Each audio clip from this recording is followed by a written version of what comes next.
Welcome to today's video. We're diving into the infamous Scholar's Mate, a sneaky trap that catches many beginners. Stick around to learn how to crush this opening and take control of the game from move 1. Let's get started. The Scholar's Mate usually begins with the moves pawn to e4, followed by pawn to e5. White will then play a very aggressive second move, queen to h5. The purpose of this queen to h5 move is twofold. White is threatening to capture the pawn on e5 with check, and also setting up the classic 4-move checkmate with queen, takes pawn on f7 after playing bishop to c4 on the next turn. Now let's look at a few moves that black needs to be very cautious about. Many beginners who are unfamiliar with how to defend against this line may respond with pawn to g6, trying to attack the white queen. However, this is a serious blunder. White can simply play queen takes pawn on e5, delivering a check. On the next move, white will capture the rook, and the game is practically over in just 4 moves, since black is already a whole rook down. Another move you might consider is knight to f6, trying to threaten the white queen and force it to retreat. But this is also a small mistake, because white can again play queen takes pawn on e5 with check, gaining a free pawn. A better response is knight to c6, which defends the pawn on e5. In fact, knight to c6 is the best move in this position. White will then continue with bishop to c4, setting up the Scholar's Mate, also known as the 4-move checkmate, by threatening queen, takes pawn on f7, which would be checkmate on the next move. All you have to do here is defend against your opponent's threats. The threat is very clear. White wants to capture the pawn on f7 with the queen on the next move.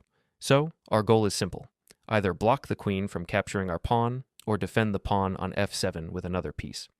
Most beginners make the mistake of playing knight to f6, trying to chase the queen away, but this is a major blunder because it allows checkmate in just one move.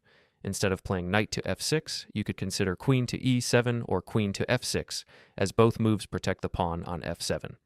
However, in this video we won't recommend either of these queen moves. Why? Because placing the queen on f6 blocks the knight from developing naturally, and placing the queen on e7 blocks the bishop from developing in future moves. That's why we recommend the best move in this position, pawn to g6. This move attacks the queen and also prevents the immediate threat of queen, takes pawn on f7. However, white may try to continue the attack by retreating the queen to f3, once again threatening queen takes pawn on f7 checkmate. At this point, you must be careful once again. Your job is to either block the threat or defend the f7 square. Make sure not to play a careless move like knight to d4. While it might seem tempting, since it attacks the queen and also appears to threaten a check and a fork on the rook on a1, it completely ignores white's threat and still allows checkmate on the next move. But we still need to be careful. Our pawn on f7 is still under attack. So the best thing to do here is to continue developing naturally with knight to f6, which defends the pawn on f7 and blocks the threat. Now, white needs to respond carefully because we are threatening to play knight to d4 on the next move. A very strong idea. The best way for white to prevent this is by defending the d4 square with either knight to e2 or pawn to c3. This opening is by no means just a beginner-level idea. In fact, even top grandmasters like Hikaru Nakamura and world champion Magnus Carlsen have played this line as white. However, lower-rated players might look for quick tricks and traps to try to win fast. So before we look at the 2 main defensive options, let's first explore a trap that white might try. Let's say white plays pawn to g4. We'll call this cheap trick line number 1. The idea behind this move is simple. White wants to play pawn to g5 and attack our knight on f6. If we respond casually with a move like bishop to g7, white pushes pawn to g5, attacking our knight. If we move the knight away, white captures our pawn on f7 with the queen, and that is checkmate. So we need to be very cautious of this idea. Fortunately, this pawn to g4 move is not sound, and we can actually launch a powerful counterattack. Here we play knight to d4. This move attacks the queen, and at the same time, we are threatening to capture the pawn on c2 on the next move, which would fork the king and rook, just as we discussed earlier. Don't worry, white has no real threats in this position. The queen cannot capture the knight on f6 because our knight is defended by our own queen. Now, white must respond to the threat of knight captures pawn on c2, which would fork the king and rook.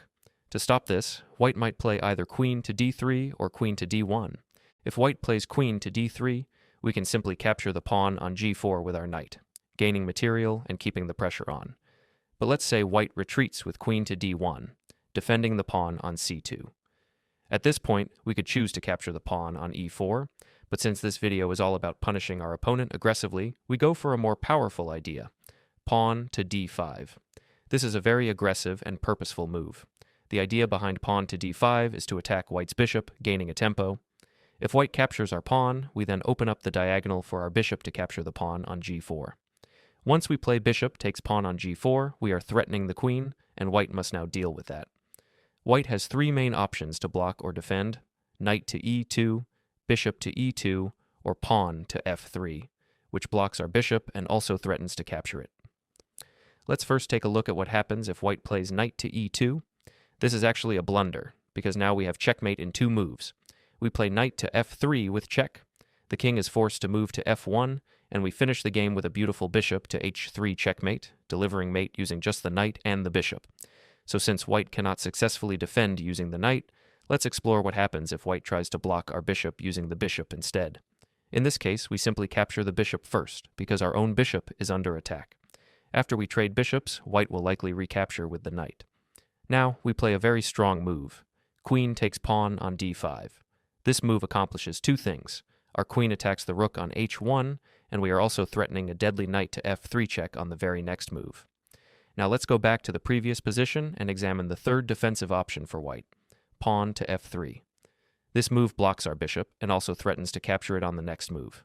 But we do not need to panic. We do not retreat our bishop. Instead, we go for a bold and punishing move, knight to e4. At first glance, this might look like a blunder. It seems as though we're placing our knight right in front of white's pawn on f3, just asking to be captured. Not only that, we still haven't moved our bishop out of danger. But if you look closely, you'll see the trap. White cannot capture our knight with the pawn because the queen is pinned. The real point of this knight to e4 move is that we are clearing the way for our queen to enter the attack. On the next move, we can play queen to h4 with check and follow it up with checkmate, completely overwhelming white's position. If white captures our bishop with the pawn, we play queen to h4 check, and it's checkmate next move with queen to f2. The key to beating the scholar's mate is to stay calm but aggressive. Your opponent is trying a cheap trick, so punish it hard with precise and attacking moves. We've already seen how to handle pawn to g4.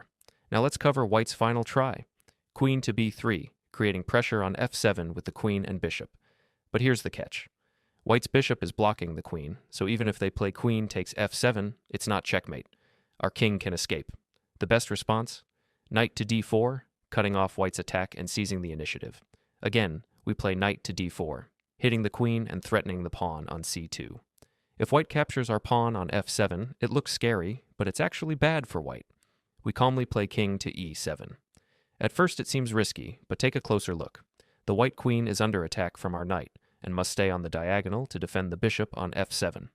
If white tries queen to b4 check, we simply capture the bishop. So the only real try is queen to c4, still defending.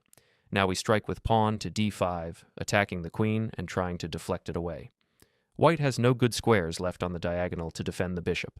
If white plays queen to c5 check, we just take the bishop on f7. We're already up a piece, and our bishop now hits the queen again. And if white plays queen takes pawn on e5, trying to grab material, we respond with knight takes c2, checking the king and forking the rook on a1. This is how you punish cheap tricks. Just defend the f7 square, stay calm, and counterattack with precision.